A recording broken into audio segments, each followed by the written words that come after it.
সমাজে যে রাজনৈতিক মানে কর্মকাণ্ড আছে এটা যখন সুষ্ঠুভাবে না হয় এবং দেখা যায় সংঘর্ষ বেঁধে গেছে এক দলের সাথে আরেক দল বা নিয়ম কানুন অতিক্রম করছে, দুর্নীতি হচ্ছে, তখনই তো ম্যাডাম পলিটিক্যাল ভায়োলেন্স হয়।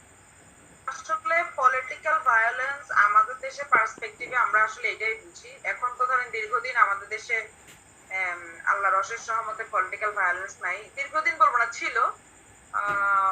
যে জ্বালাও পোড়াও করছে, পেট্রোল বোমা মারছে, এগুলো ছিল। তারপর থেকে মোটামুটি বেশ কিছুদিন আমরা আসলে এগুলোর থেকে একটু এগুলো মুক্ত আছি। কিন্তু পলিটিক্যাল ভায়োলেন্স আমাদের দেশের পার্সপেক্টিভে আমরা যেটা বুঝি সেটা হচ্ছে এই ধরনের জ্বালাও পোড়াও, এর গাড়ি পোড়ায় দেয়া, মানুষজনকে বোম মারা, আপনার বাসে, কিংবা আপনার কারো ঘর বাড়ি পুড়িয়ে দেয়া, কাউকে টর্চার করা, এই বিষয়গুলো আসলে আমার মনে হয় আমরা ব্রডলি আমাদের দেশের আসপেক্টে জানি, তাই তো?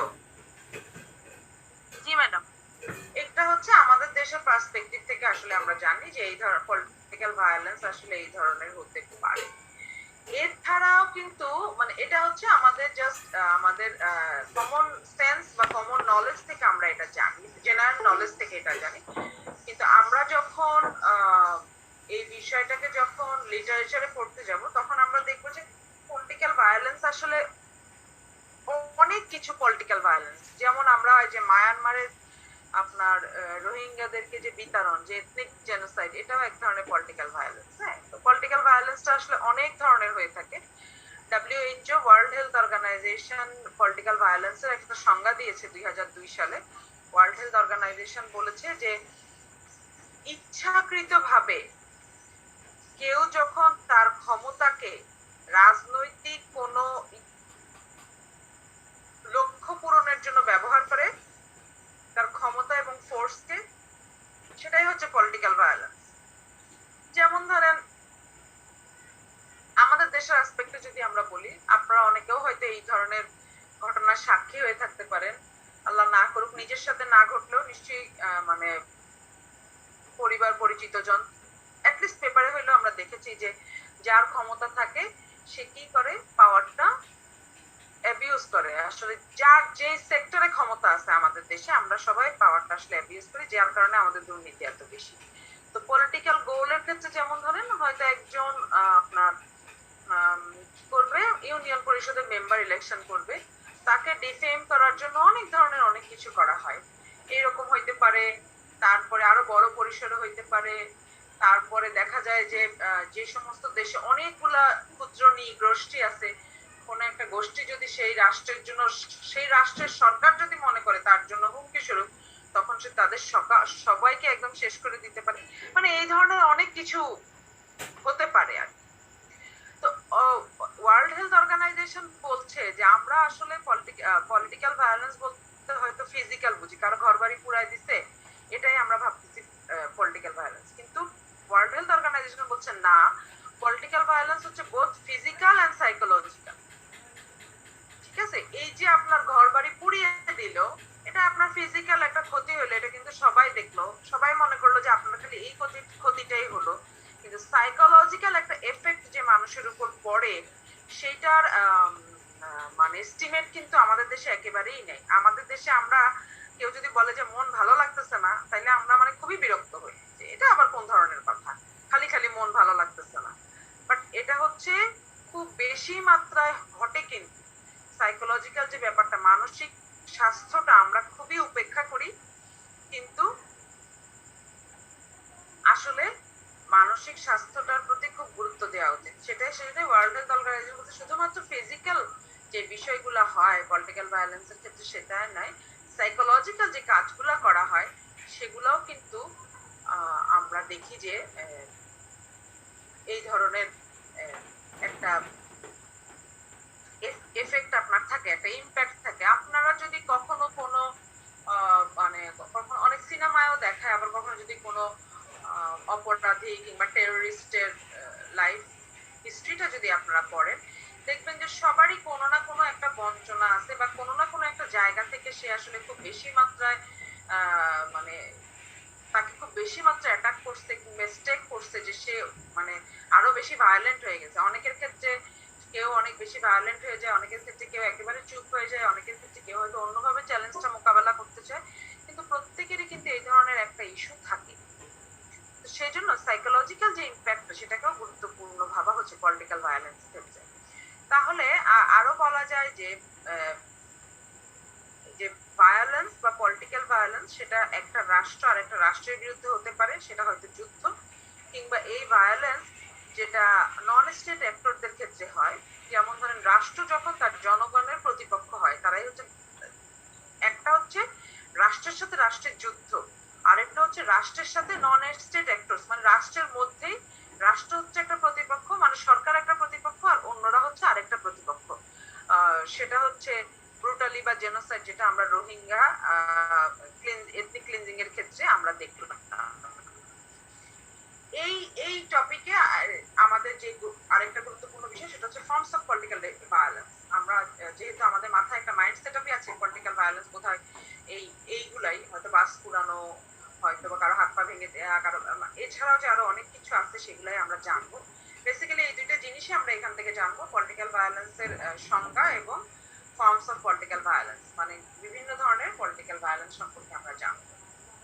এখন পলিটিক্যাল ভায়োলেন্সকে যদি আমরা ব্রডলি ডিফাইন করি, অনেক বড়ভাবে ডিফাইন করি, তাহলে এক্ষেত্রে একদম গেরিলা ওয়ারফেয়ার থেকে শুরু করে, মানে রাষ্ট্রের সাথে রাষ্ট্রের যুদ্ধ, ইনসার্জেন্সি, টেরোরিজম, রিবেলিয়ন, মানে জঙ্গি অ্যাটাক, রিবেলিয়ন, রেভুলেশন, যে কোনো ধরনের রেভুলেশন আপনার হয়, রাষ্ট্রের কোনো সিদ্ধান্তের প্রতিবাদ করতে গেলে রেভুলেশন হয়, রায়ট হয়, সিভিল ওয়ার হয়, এর সব কিছু বিভিন্ন ভাবে পলিটিক্যাল ভায়োলেন্সের অংশ। কখনো এটার নেচার এবং অবজেক্টিভের উপর ডিপেন্ড করে। এরপরে যেটা হয় যে এগুলো কিভাবে হয়, কে কাকে অ্যাটাক করবে সেই টার্গেটের উপর ডিপেন্ড করে, কোন অর্গানাইজেশনাল স্ট্রাকচারের গ্রুপ কাকে অ্যাটাক করবে তার উপর ডিপেন্ড করে এই ধরনের পলিটিক্যাল ভায়োলেন্স গুলো ঘটে থাকে। আপনারা কি আমার কথা বুঝতে পারছেন? জি ম্যাডাম, শুনতে পাচ্ছি, বুঝতে পারছি। ওকে, আচ্ছা, তাহলে আমরা যেগুলো দেখলাম যে পলিটিক্যাল ভায়োলেন্সের ক্ষেত্রে একদম গেরিলা ওয়ারফেয়ার থেকে শুরু করে rebellion, riot, civil war, everything হচ্ছে পলিটিক্যাল ভায়োলেন্সের যে বিশাল সংজ্ঞা তার মধ্যে পড়ে। এছাড়াও ডব্লিউএইচও পলিটিক্যাল ভায়োলেন্সের আরো কিছু প্রকারভেদ বের করেছেন, সেটার মধ্যে আছে ডিপ্রাইভেশন, যদি রাষ্ট্র কাউকে ডিপ্রাইভ করে, deliberate denial of basic needs, যদি কারো বেসিক নিডস এবং হিউম্যান রাইটস থেকে যদি তাকে একেবারে সুচিন্তিত ভাবে যদি তাকে বঞ্চিত করা হয়, এই সকল কিছুই কিন্তু ডব্লিউএইচও বলছে পলিটিক্যাল ভায়োলেন্সের অংশ। এগুলোর উদাহরণ যেমন হতে পারে freedom of speech, obstruction related to freedom of speech, মানে কেউ যদি কারো তার মত প্রকাশ করতে না পারে, আপনি মানে রাষ্ট্রে চলমান কোনো সহিংসতা, রাষ্ট্রে চলমান কোনো ঘটনা যেটা আপনি মনে করছেন যে আপনার কিছু বলার আছে কিন্তু আপনি বলতে পারছেন না, সেটা কিন্তু ফ্রিডম অফ স্পিচের অবস্ট্রাকশন, সেটাও কিন্তু ডব্লিউএইচও বলছে যে পলিটিক্যাল ভায়োলেন্স। তারপর denial of access to food, education, sanitation and health care, WHO বলছে যদি রাষ্ট্র সকলের জন্য সমানভাবে খাদ্য, শিক্ষা, স্যানিটেশন এবং হেলথ কেয়ারের ব্যবস্থা করতে না পারে, সেটাও হচ্ছে এক ধরনের পলিটিক্যাল ভায়োলেন্স। বুঝতে পারছেন? আমরা কিন্তু এই বিষয়টা যে পলিটিক্যাল ভায়োলেন্স, এটা কিন্তু আমরা জানতাম না। জানতাম কি এর আগে? না ম্যাডাম। তাহলে অ্যাকর্ডিং টু ডব্লিউএইচও এই সকল কিছু হচ্ছে পলিটিক্যাল ভায়োলেন্সের অংশ।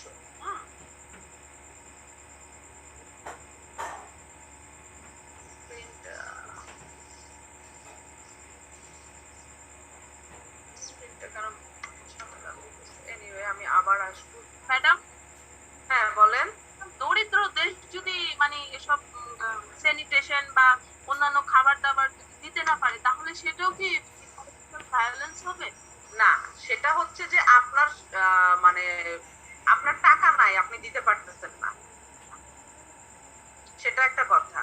আবার আরেকটা কথা হচ্ছে যে আপনার টাকা আছে, কিংবা আপনার টাকা আছে সেটা আপনি মানে একটা পক্ষকে আপনি কি করতেছেন, একটা পক্ষকে আপনি বঞ্চিত করতেছেন, সেটা ভায়োলেন্স হবে। ঠিক আছে? জি। যেমন ধরেন আমি যদি সহজভাবে বুঝায় বলি, যেমন ধরেন আমাদের একটা রাষ্ট্রটার নাম হচ্ছে রাষ্ট্রের রাষ্ট্রপ্রধান হচ্ছে স্বল্পোন্নত দেশ। এখন তার হাতে 10 টাকা আছে।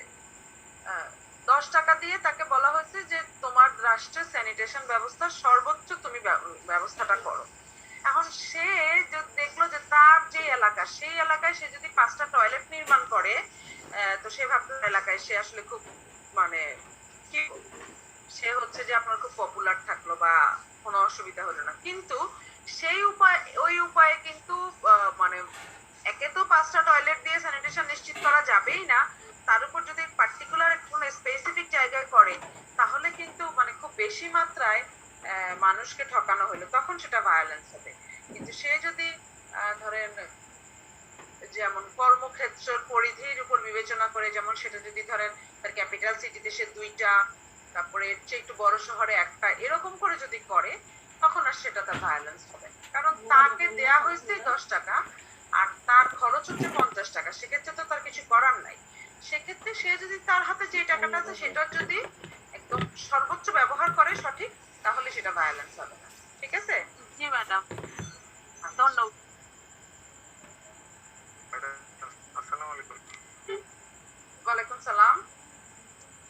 ম্যাডাম, একটা জিনিস জানতে চাচ্ছিলাম যে মানবাধিকার লঙ্ঘন বা ধর্মীয় সহিংসতা, এটাও তো পলিটিক্যাল ভায়োলেন্স মধ্যে পড়ে।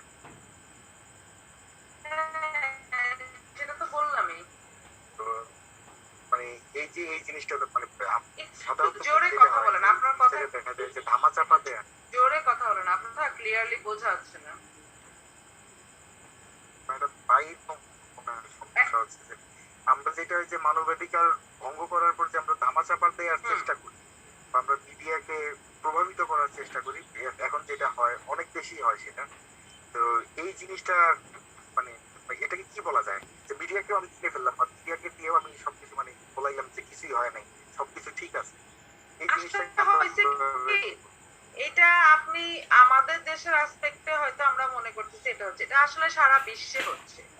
হ্যাঁ, আপনি সারা বিশ্বে মানে এইটা কোনো আইডিয়াল প্র্যাকটিস না, এটা কোনো আদর্শ প্র্যাকটিস না, বাট এটা সারা বিশ্বে হচ্ছে। আপনি যদি দেখেন যে যেইভাবে মানে ফিলিস্তিনিদের উপর অ্যাটাক হইলো, জাতিসংঘ যাকে আমরা মানে প্রত্যেকটা দেশ তার শেষ আশ্রয়স্থল ভাবে, যেহেতু এই ঘটনাটায় মনে করা হয় যে ইউনাইটেড স্টেটের একটা ব্যাক আছে, যেহেতু ইসরায়েল ইউনাইটেড স্টেটের ফ্রেন্ড, সেহেতু মনে করা হয় এই জন্য জাতিসংঘ কোনো ধরনের একটা স্টেপ কিন্তু নিল না ফিলিস্তিনের জন্য। এবং এই 1948 সালের পূর্ব থেকে এই যে একটা মানে চলমান যে একটা প্রক্রিয়া, চলমান যে আপনার একটা যুদ্ধ, এইটাকে আপনার মানে এইটাকে অ্যাড্রেস পর্যন্ত জাতিসংঘ কখনো করে নাই। আমাদের ঢাকা বিশ্ববিদ্যালয়ে আপনার ইন্টারন্যাশনাল হলে আফগানিস্তানের কিছু ছেলে পেলেরা পড়তে আসে। আপনাদের যদি কখনো সুযোগ হয়, যদি ওদের সাথে একটু কথা বলেন, তাহলে আপনারা বুঝতে পারবেন যে ওইটা আসলে কোন ধরনের লাইফ, যেটা ওরা পার করে এখানে পড়তে আসছে। মানে কি যে একটা অদ্ভুত একটা বিষয়, মানে এটা আপনি চিন্তাও করতে পারবেন না। তো এটা আমাদের দেশের আসপেক্টে, আর আমাদের দেশ তো এখনো আমি বলবো যে সকল কিছু সব সময় মানে সরকারের নিয়ন্ত্রণেও থাকে না। হ্যাঁ, সকল কিছু আসলে রাষ্ট্রের নিয়ন্ত্রণে থাকে না। এটা শুধু আমাদের দেশে নয়, এটা সারা বিশ্বেই। এবং সারা বিশ্বে মনে রাখবেন, অর্থনীতিকে যারা কন্ট্রোল করে তারা আসলে খুব জোরালো বা কি বলবো, তারা আসলে রাষ্ট্রে খুব শক্তিশালী অবস্থানে থাকে। তাদেরকে আসলে সবসময় কন্ট্রোল করা যায় না। এটা একদম সারা বিশ্বে সবখানেই। কিন্তু আমরা আমাদের দেশে থাকি বলে হয়তো আমাদের দেশেরটা আমরা বেশি জানতে পারি।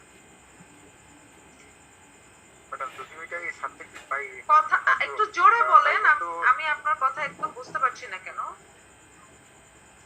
তাহলে তো ম্যাডাম মানে এখন সারা বিশ্বের অর্থনীতি অনেকটুকু নিয়ন্ত্রণ করার মানে গুটি কয়েক দেশ, এবং এর ভিতরে ইসরায়েল ব্যবসায়িক দিক থেকে শুরু করে সবকিছু ইসরায়েল নিয়ন্ত্রণ করে।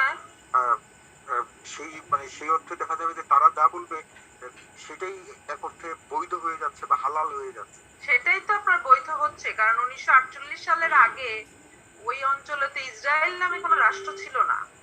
জি না ম্যাডাম। হঠাৎ করে বিশ্বের বিভিন্ন জায়গা থেকে জায়নিস্টরা এসে দাবি করলো যে এটা আমাদের অ্যানসেস্ট্রাল ল্যান্ড, বা আমাদের এই জায়গায় যেহেতু আমাদের একটা কি আছে, আমাদের একটা পূর্বপুরুষদের ইয়ে আছে। আমাদের ধর্মীয় একটা বিষয় আছে, তাই এটা আমাদের অ্যানসেস্ট্রাল ল্যান্ড, এটা আমাদের পূর্বপুরুষের ল্যান্ড। এটা কি আপনি দাবি করতে পারবেন? পিতৃদেশ আর কি ম্যাডাম, পিতৃদেশ মানে বাবার দেশ। নো, অ্যানসেস্ট্রাল না ল্যান্ড, না না, হ্যাঁ অ্যানসেস্ট্রাল ল্যান্ড হচ্ছে পূর্বপুরুষদের একটা জায়গা। পূর্বপুরুষদের, হ্যাঁ। হ্যাঁ, শুধু পিতৃল্যান্ড না। ধরেন আপনাদের মধ্যেও কারো কারো আপনাদের পূর্বপুরুষরা কলকাতায় থাকতে পারে, দেশ বিভাগের পরে হয়তো ওনারা এখানে আসছে। এখন আপনি যে কি কলকাতার ওই জায়গাকে আপনি যাই দাবি করতে পারবেন যে এটা আমাদের অ্যানসেস্ট্রাল ল্যান্ড? হ্যাঁ, ওরা সেটাই করছে, ওরা সেটাই করছে, ঠিক আছে, ওরা সেটাই করছে এবং এটাই কিন্তু মানে মেনে নিছে, কারণ ওরা অত্যন্ত শক্তিশালী। এবং আপনারা জানেন যে এই কোভিড সিচুয়েশনে ইসরায়েলের কিন্তু খুব একটা ক্ষতি হয় না। ওরা কিন্তু সোফার আমি যতদূর জানি প্রায় 100% ভ্যাকসিনাইজেশনে গেছে, and almost they are maintaining their regular life. তারা একদম রেগুলার লাইফ মেইনটেইন করতে পারতেছে। তারপরে দেশের পৃথিবীর যত অস্ত্র আছে, মানে কন্ট্রোলটা আমেরিকান ইকোনমিতে কন্ট্রোল করে 40% ইহুদিরা। জি ম্যাডাম, এটা খাতা কলমে 40% বললেও ম্যাডাম সম্ভবত এটা আরো বেশি। হ্যাঁ, তাহলে আপনি কি করবেন? তাহলে আপনি কি সোজা সোজা। এবং ম্যাডাম আরেকটা জিনিস আমার যেটা মনে হয় যে মানে পলিটিক্যাল সায়েন্সে আমাদের এক সময় একটা পরীক্ষা হয়েছিল যে মানে আফ্রিকাকে বিভিন্ন জায়গায় যে শোষণ করা, বিভিন্ন ধরনের শোষণ করা হয়েছে, হীরা এবং বিভিন্ন এই খনিজ পদার্থ যারা যে ইয়েটা করা হয়েছে। তো আমার তো মানে এটা তো এরপর থেকে মনে হচ্ছে যে পুরো জিনিসটার পেছনেই ওদের একটা পরিকল্পনা বা নকশা রয়ে গেছে।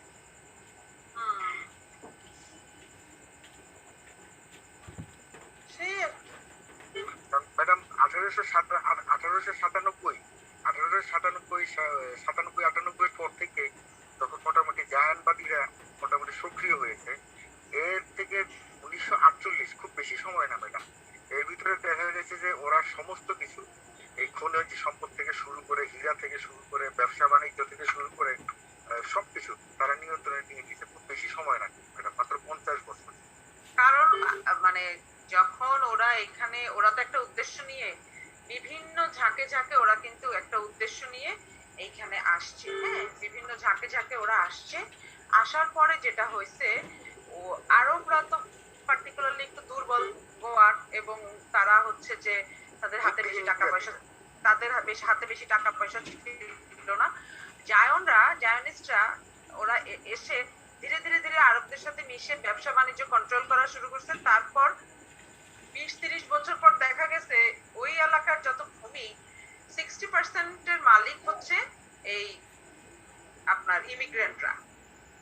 হ্যাঁ, আমরাও তো যে আপনার ইউরোপ আমেরিকায় যাই ইমিগ্রেন্ট হিসেবে, হ্যাঁ, আমরা তো অত কিনতে পারি না, কারণ আমাদের তো অত ব্যাকআপ থাকে না। আমরা হয়তো একটা বাড়ি কিনি সর্বোচ্চ, কিন্তু দেখা গেছে যে ল্যান্ড ওনার হয়ে গেছে ওরা 60% এর উপর ল্যান্ড ওনার। যখন ওরা বুঝছে যে ওরা ল্যান্ড ওনার এবং ওরা টোটালি পুরো রাষ্ট্রযন্ত্রকে ওরা যখন বুঝতে পারছে যে ওরা ডমিনেট করতেছে, বাস ওরা ওই সময়টুকুই, বাফার টাইমটা অতটুকুই নিছে নিজেদেরকে সেট করার জন্য। সেট করার সাথে সাথে ওরা ওদেরকে স্টেট অফ ইসরায়েল, আপনাদেরকে আমি কোনো একদিন হয়তো একটা দেখাবো, একটা ম্যাপ দেখাবো। আমি এই মিডল ইস্ট পলিটিক্স পড়াই, ওখানে আপনারা দেখতে পাবেন যে 1948 সালের আগ থেকে শুরু করে এই পর্যন্ত মানে পুরো মানে প্যালেস্টাইন ওরা দখল করে নিছে। এখন ক্ষুদ্রাতি ক্ষুদ্র ওয়েস্ট ব্যাংক আর গাজা, ক্ষুদ্রাতি ক্ষুদ্র অংশ শুধুমাত্র ফিলিস্তিনের দখলে আছে, সবটাই ওরা নিয়ে গেছে।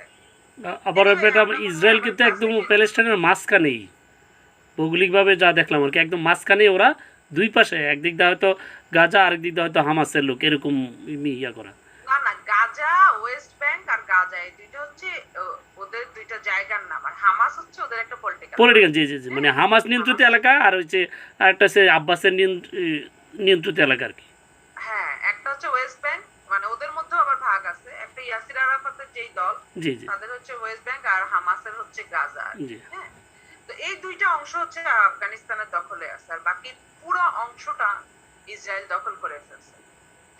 এনিওয়ে আমরা মনে হয় কিছুটা বুঝতে পারছি যে পলিটিক্যাল ভায়োলেন্সটা আসলে কি। সাদা চোখে বা নর্মালি আমরা পলিটিক্যাল ভায়োলেন্স বলতে যা বুঝি, বিষয়টা আসলে তা না। বিশদ অর্থে পলিটিক্যাল ভায়োলেন্স বলতে একেবারে রাষ্ট্রের সাথে রাষ্ট্রের যুদ্ধ থেকে শুরু করে সাইকোলজিক্যাল ইস্যু পর্যন্ত সবকিছুই আসলে পলিটিক্যাল ভায়োলেন্সের অন্তর্ভুক্ত। এখানে আপনারা যে বিষয়গুলো পড়বেন সেটা হচ্ছে পলিটিক্যাল ভায়োলেন্সটা ডেফিনেশনটা আপনারা ভালোভাবে পড়বেন, আর বিভিন্ন ধরনের পলিটিক্যাল ফর্মস মানে বিভিন্ন ডিফারেন্ট ফর্মস অফ পলিটিক্যাল ভায়োলেন্সটা সম্পর্কে একটু জানবেন। এটা আসলে বড় প্রশ্ন আকারে না, ছোট প্রশ্ন আকারেই আপনারা পড়তে পারেন। খুব আপনাদের কিন্তু অনেক পড়া আর কি, হ্যাঁ। 4টা ছোট প্রশ্ন লিখতে হয়, 4টা বড় প্রশ্ন লিখতে হয়। তো এই ক্ষেত্রে আমি চিন্তা করছি যে কিছু জিনিস একটু ছোট আকারে পড়াবো, যেগুলো যেন আপনাদের ব্রডলি পড়তে না হয়। অ্যাটলিস্ট এগুলো শর্ট নোট বা শর্ট কোশ্চেন হিসেবেই থাকলো। যদি এগুলো আসে তাহলে শর্ট কোশ্চেন হিসেবেই আপনারা লিখলেন।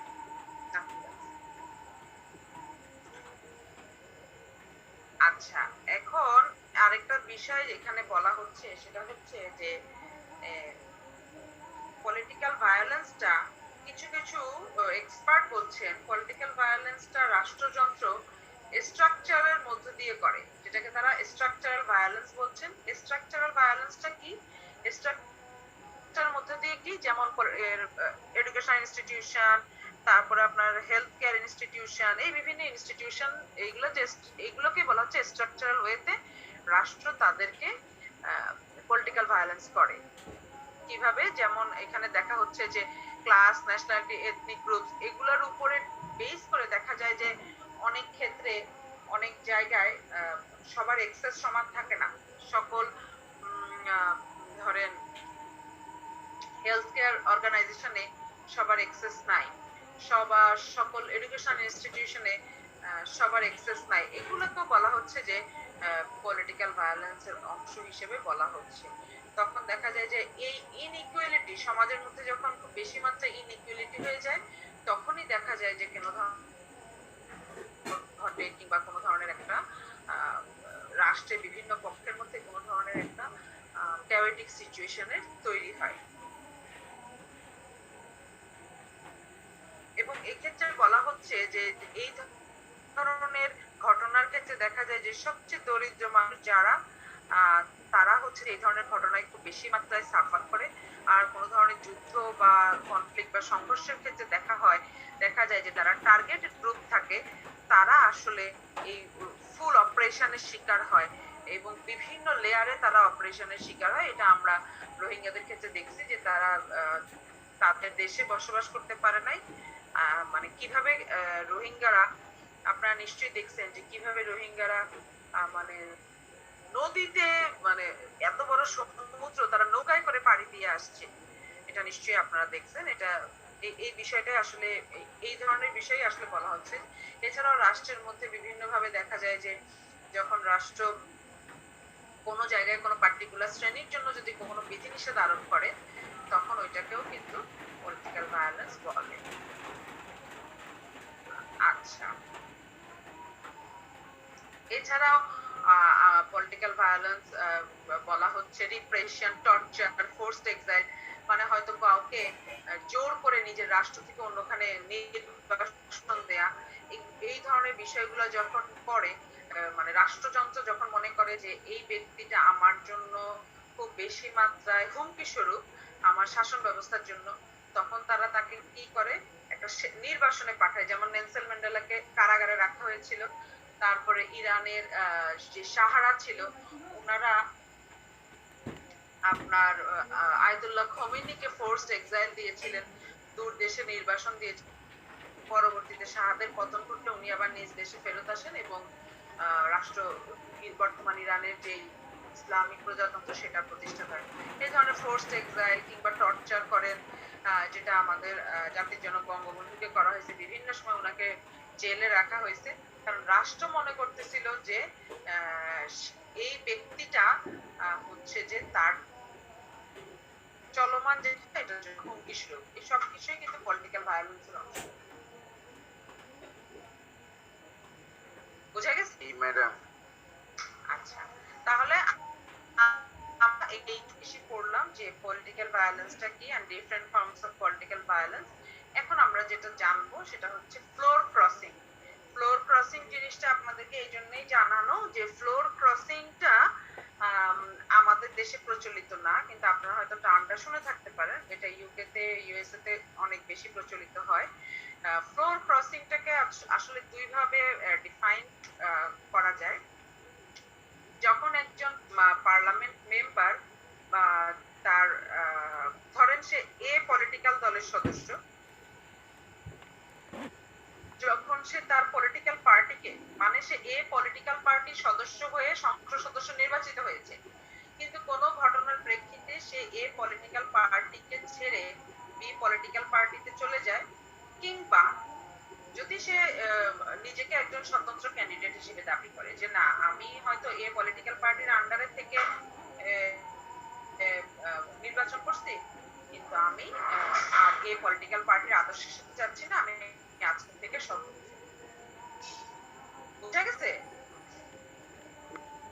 আপনারা যদি বুঝে থাকেন তাহলে বলেন। ফ্লোর ক্রসিং থেকে ভেরি ইজি, মানে জি জি ম্যাম, তবে দল ত্যাগ করে জি কিন্তু বাংলাদেশের প্রেক্ষাপটে এরকম হয়, যেমন যখন সংসদে ভোট দিতে যাবে তখন যদি মনে করেন এখন এই দল সে নির্বাচিত, সে যদি বি দলটা ভোট দেয় তখন তো তার সংসদ সদস্য বাতিল হয়ে যায়। আমাদের দেশে এই সিস্টেম নাই, সেটাই তো আমি বলছি জি, যে জি, আমাদের thank you, দেশে ma'am. এই সিস্টেম নাই, কিন্তু এটা বিশ্বের বিভিন্ন দেশে আছে। হ্যাঁ, যখন এই টার্মটা প্রথম ইউজ হয়েছে হাউস অফ কমন্সে, ব্রিটিশ, আমরা জানি যে ব্রিটিশদের দুইটা হাউস, একটা হাউস অফ কমন্স, একটা House of Lords. House of Commons থেকে যখন কিছু মেম্বার ফ্লোর ক্রস করে অন্য গ্রুপে যে জয়েন করছে, মানে অন্য পলিটিক্যাল পার্টিতে জয়েন করছে, এবং তারা পজিশন মানে সরকারি দল থেকে তারা যে বিরোধী দলে বসছে, এটা ফার্স্ট ব্রিটিশ পার্লামেন্টে হয়েছে, এবং তখনই এই জিনিসটার নাম দেওয়া হয়েছে ফ্লোর ক্রসিং। আপনারা তো দেখছেন সংসদে সংসদ সরকারি দল বসে এক পাশে, বিরোধী দল বসে এক পাশে, তাই সে যখন তার ফ্লোরটা ক্রস করে অন্যখানে যায় সেটাই হচ্ছে ফ্লোর ক্রসিং আর কি। এটা হচ্ছে একটা পার্ট। আর অন্যান্য কেসের ক্ষেত্রে দেখা যায় যে যখন কোন একটা সিঙ্গুলার ইভেন্ট মানে কোন একটা নির্দিষ্ট ইভেন্ট, ভোটের ইভেন্টের জন্য বা কোনো স্পেশাল কোনো কোশ্চেনে দেখা যায় যে তখন দেখা যায় যে কিছু কিছু দেশে মেম্বার অফ পার্লামেন্টরা তারা সরকারি দল হওয়ার পরেও তারা কি করতে পারে, তারা তাদের ভোটটা, তারা যদি মনে করে যে না এই সিদ্ধান্ত নিলে রাষ্ট্রের জন্য ক্ষতি হবে, তখন তারা বিপক্ষ দলকে সাপোর্ট করতে পারে, তাদের ভোটটা তাদের পার্টির এগেইনস্টে দিতে পারে। এবং এই ক্ষেত্রে তাদের পার্টির সাথে তাদের কিন্তু সম্পর্কের ক্ষেত্রে বা পার্টি ডিসিপ্লিনের কোনো কিছু আন্ডারে কিন্তু তারা পড়ে না। তাহলে বিষয়টা কি, দুইটা বিষয়, একটা হচ্ছে যে একেবারে পুরোপুরি দল ত্যাগ করে অন্য দলে চলে যাওয়া, আর একটা হচ্ছে কোনো পার্টিকুলার ইভেন্টে আপনি নিজের দলের সিদ্ধান্তকে সমর্থন না করে অন্য দলের সিদ্ধান্তকে সমর্থন করছেন। আচ্ছা, যখন একটা পলিটিক্যাল পার্টি থেকে মেম্বাররা দলটা ত্যাগ করে অন্য দলে যায়, তখন কি কি ঘটনা ঘটে? তখন এই তিন ধরনের বিষয় ঘটতে পারে।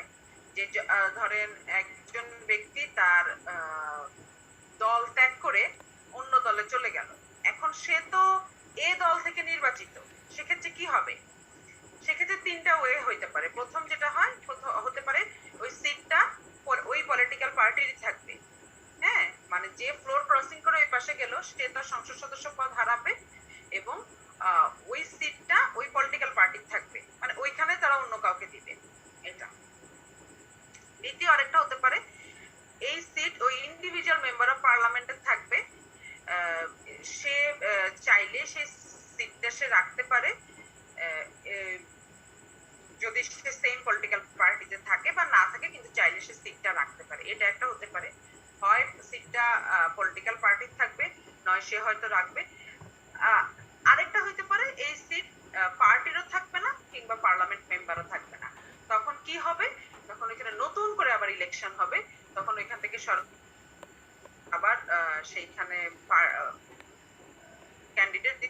বাই ইলেকশন বলে, সেই ক্যান্ডিডেট থেকে যে জিতবে সে পাবে সেই সিটটা। তাহলে এক্ষেত্রে 3টা অপশন থাকে, একটা হয় হতে পারে সেই সিটটা পার্লামেন্টে সেই পলিটিক্যাল পার্টি থাকবে, তারা নতুন একজনকে ক্যান্ডিডেট করবে।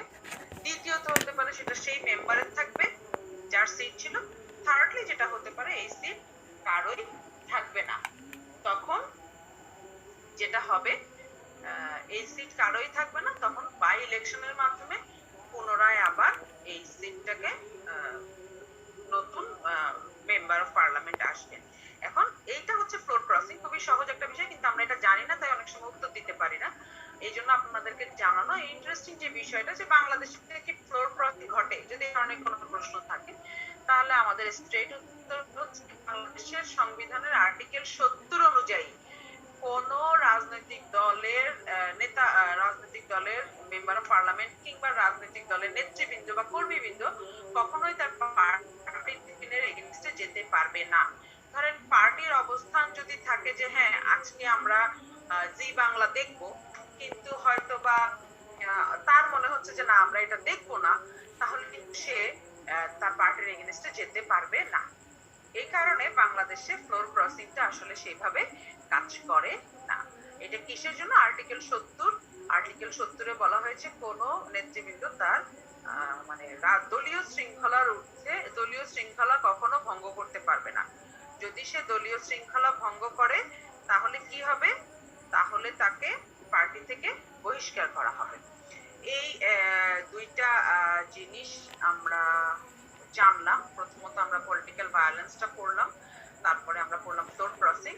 এই ক্ষেত্রে আর আজকে সকালে আমরা পড়েছি পলিটিক্যাল প্রসিডিউর। আমার সর্বোচ্চ 3টা ক্লাস, আমাদের ক্লাসটা শেষ হয়ে যাবে। আমাদের অলরেডি 12টা ক্লাস নেওয়া হয়ে গিয়েছে। এর মধ্যে ক্লাস শেষ হয়ে যাওয়ার পরেও যদি আপনাদের কোনো প্রবলেম থাকে আমরা আলোচনা করতে পারবো, কোনো অসুবিধা নাই। তবে আমি বলবো যে কতটুকু কি পড়েছেন সেটা অ্যাটলিস্ট একটু খাতায় রাখেন, যেন পরবর্তীতে আপনাদের খুব বেশি বুঝতে ঝামেলা না হয় যে কোনখান থেকে কতটুকু পড়বো। কারণ আপনারা কি মাস্টার্স সেকেন্ড সেমিস্টার না first semester? Second semester, last পার্টের second semester. Madam second semester. First সেমিস্টারের পরীক্ষা কি হয়েছে? ম্যাডাম হয় নাই। তাহলে কিন্তু আপনাদেরকে ফার্স্ট সেমিস্টারের পরীক্ষা দিতে হবে, সেইটাই পাস করতে হবে, তারপর আবার সেকেন্ড সেমিস্টারে ভর্তি হইতে হবে। মানে এবং আমি যতদূর জানি আমার এক্সপেরিয়েন্স থেকে আপনাদের কিন্তু আরো অনেক দিন সময় লাগবে। ম্যাম ভর্তি তো কমপ্লিট। সেকেন্ড সেমিস্টার তো আমরা ভর্তি হয়ে গেছি। ফার্স্ট সেমিস্টারের পরীক্ষা না দিয়ে সেকেন্ড সেমিস্টার ভর্তি হয়ে গেছে ম্যাডাম ম্যাডামের জন্য তো ক্লাস